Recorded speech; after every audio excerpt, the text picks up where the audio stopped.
1 কোৱা কি আছে ইয়াৰ সমীকৰণটো কি আছে 3x² minus 5x plus 2 equal to 0 এইটো সমীকৰণ আছে নহয় এই সমীকৰণটোক এতিয়া আমি কি কৰিম দ্বিঘাত সূত্ৰ প্ৰয়োগ কৰি মূল নিৰ্ণয় কৰিম না তাতে কোশ্চেন কোৱা আছে বলটে নেকি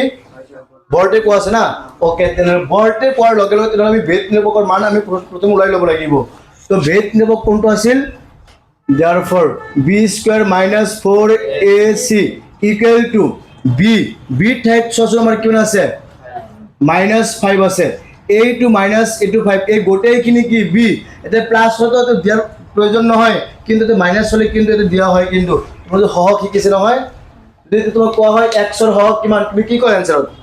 -5 অৰ্থাৎ b ৰ মান কি আছে -5 এই b ঠাইত -5 তাৰ ওপৰত কি আছে স্কয়াৰ আছে গোটেই হোল স্কয়াৰ এটু কি -4 সূত্ৰৰ কি 4 into a ঠাইত কিমান আছে 3 into কি আছে c ঠাইত কি আছে 2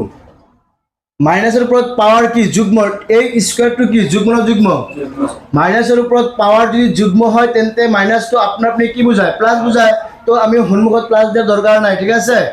এগেইন 5 স্কয়ার মানে কিমান 25 a2 minus 4 into 3 12 into 2 24 25 ৰ পৰা 24 বাদ দিলে কিমান হ'ব 1 ইটো প্লাস নে মাইনাস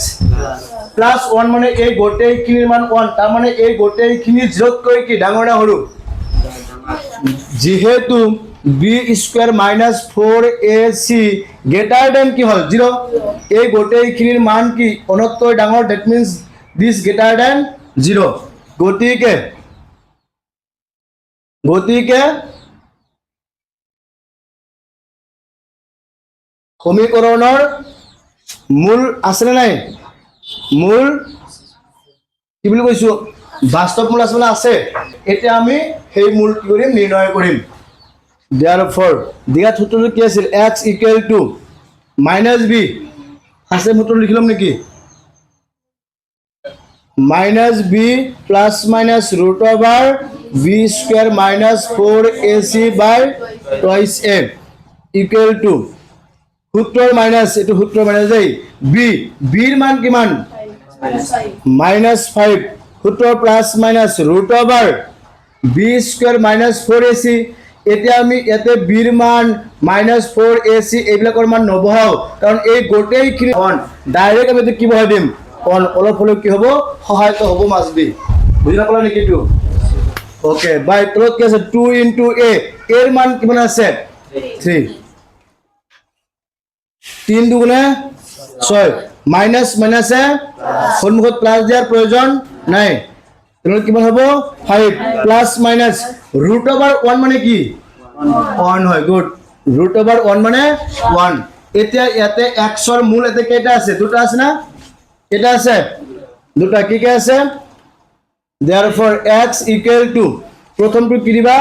5 plus 1 by 6 এটা আনটো কি আছে 5 minus 1 by 6 5 plus 1 কিমান হ'ব 6 by 6 অর্থাৎ কি হ'ব 1 নাকি কমা এটো কি হ'ব 4 by 6 2 যাব 2 times 2 যাব 3 times অর্থাৎ 1 by 1 মানে 1 আৰু এটো কি হ'ব 2 by 3 এ হল তোমাৰ কি নিৰ্ণয় মূল